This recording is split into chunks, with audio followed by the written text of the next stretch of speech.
eh, bahasa-bahasa, ya kan? Kejadian bahasa-bahasa. Dari kejadian 11 ini yaitu Menara Babel. Kalau kita perhatikan, mereka ini hendak mendirikan Menara Babel. Tujuan mereka sebenarnya adalah mau sampai ke langit ini mereka buat, ya kan? Di ayat 4 tadi kan. Marilah kita dirikan bagi kita sebuah kota dengan sebuah menara yang puncaknya sampai ke langit. Dan marilah kita cari nama supaya kita jangan terserak ke seluruh bumi. Nah, lihat bahwa dia itu sampai ke langit ngapain? Mau sampai ke Tuhan ya. Lalu kata Tuhan apa? Lalu turunlah Tuhan untuk melihat kota dan menara yang didirikan oleh anak-anak manusia itu. Dan ia berfirman, mereka ini satu bangsa dan dengan satu bahasa untuk semuanya. Ini barulah permulaan usaha mereka. Mulai dari sekarang, apapun juga yang mereka rencanakan, tidak ada yang tidak dapat terlaksana. Jadi kenapa semua yang mereka kerjakan akan terlaksana, kata Tuhan? Coba di ayat apa tadi? Ayat berapa tadi? Ayat 6 itu kan masih ada di ayat 6. Karena mereka satu bangsa dengan satu bahasanya. Kalau di bahasa Inggris mereka dibilang satu pengertian, one understanding. Ya, mereka mengerti satu di antara lain. Kalau pengertian itu bukan hanya karena bahasa mereka satu, tetapi mereka punya pemahaman dan tujuan yang sama. Mereka punya keinginan, kemauan, kehendak yang sama, sehati sepikir. Lalu apa yang harus mereka kerjakan akan terlaksana, kata Tuhan di sini. Nah, supaya nggak terlaksana, tujuan mereka ini kan tujuan yang nggak baik, mau sampai ke langit, mau nyamain Tuhan. Maka Tuhan kacau balokan. Tapi kalau tujuan yang baik, saya rasa pasti ya Tuhan izinkan tercapai. Kalau sesuai dengan kehendak Tuhan. Karena firman Tuhan berkata bahwa dia sangat menyukai orang yang sehati kan. Sangat menyukai orang yang sehati. Nah, mereka ini sebenarnya sudah satu sepemahaman. Nah, kita pun bisa berhasil yang kita kerjakan kalau kita satu bahasa, satu pengertian yang sama, satu pemahaman, satu tujuan yang sama. Gitu, jangan beda-beda tujuannya. Kalau beda tujuannya, maka nggak akan berhasil. Satu pingin ke jalan A misalnya, satu lagi pingin ke jalan B. Ya gimana mau berhasil kan? Aku mau ke sininya, aku mau ke sininya, ke sana gitu. Jadi kapan ketemunya? Tapi kalau sama-sama satu tujuan, kita kerjakan dulu yang A gitu ya. Selesai yang A baru kita kerjakan yang B gitu. Nah, pasti apa yang kita kerjakan akan berhasil, kata Tuhan tadi ya. Mulai sekarang apa aja yang mereka kerjakan, nggak ada loh yang nggak akan terlaksana. Karena mereka satu pemahaman, satu bahasa, satu bangsa, satu pengertian yang sama. Lalu kita pun di keluarga kita, untuk bisa nih menyatukan pikiran yang berbeda nih agak susah ya. Ya, pikiran mama, bapak, tambah anak-anak ya kan. Lalu bagaimana caranya supaya kita bisa satu pengertian, satu bahasa, satu pemahaman, satu bahasa nih kita, bahasa Indonesia di rumah, satu bangsa Indonesia, ya kan? Satu menyembah, kita menyembah Tuhan Yesus. Tapi kenapa bisa berbeda-beda tujuan kita? Pemahamannya berbeda. Nah, kalau menurut saya, karena kita tidak mau membicarakan sama-sama, duduk bersama, bicarakan bersama, mau terbuka, jangan egois ya kan. Satu di antara lain saling mendengarkan. Dengarkan dulu, maksud saya ini, ayo dikerjakan sama-sama. Kalau belum sehati, tunda dulu.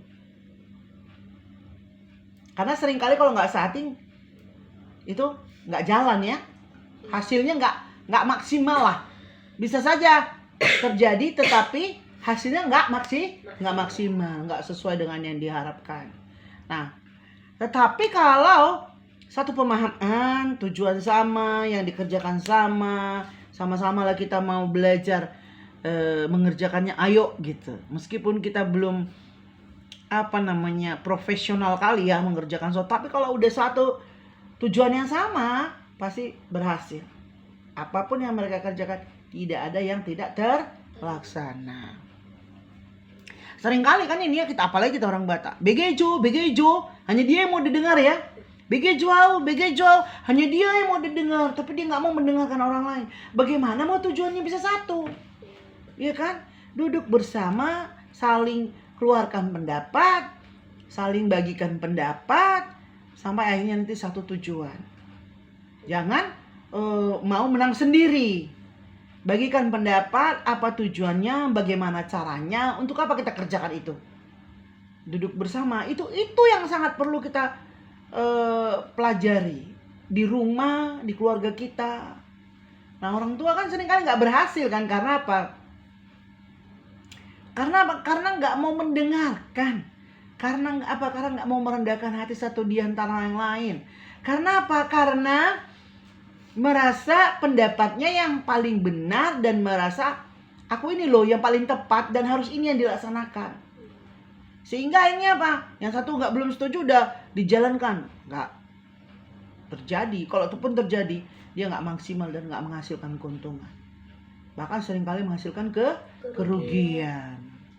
Nah, itu kita belajar di rumah. Ya, kalaupun kita lihat belum di keluarga kita, belum mama kita sepemahaman sama papa kita doa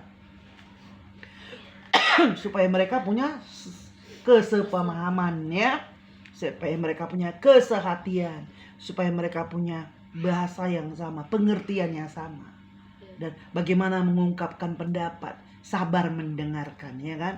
Karena firman Tuhan katakan tadi, maka tidak ada yang tidak terlaksana. Yang sulitnya ini nggak mau mendengar toh, masih ngobrol sedikit udah ribut, nggak tercapai. Seringkali bilang, wah malas aku kalau ngobrol sama dia, pasti lama-lama jadi ribut gitu.